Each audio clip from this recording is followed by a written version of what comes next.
Gamit ang tradisyonal na bulig o buligan, isang katutubong paraan ng mga taga-Tanduan gamit ang kawayan at kumot sa pagdadala ng pasyente.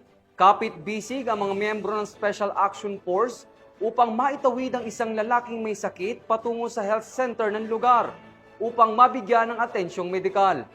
Tinutukan niya ni Patrolman Liam Sumkad.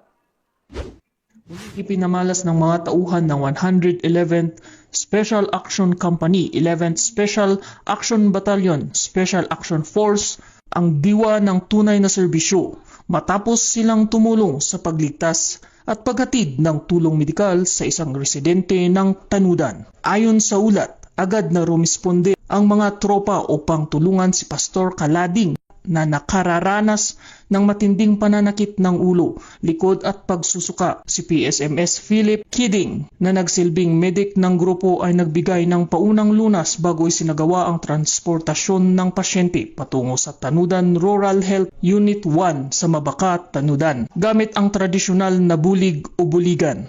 Isang katutubong paraan ng mga taga-Tanudan sa pagdadala ng may sakit gamit ang kawayan o kahoy at kumot.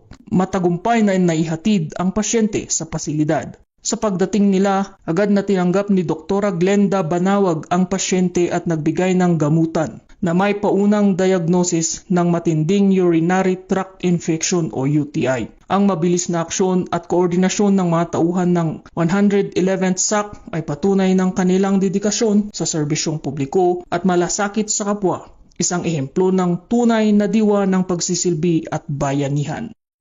Mula dito sa Regional Police Community Affairs and Development CAR, ako ang inyong PNN correspondent, Patrolman Sumkad, alagad ng batas, taga-taguyod ng Balitang Pulis.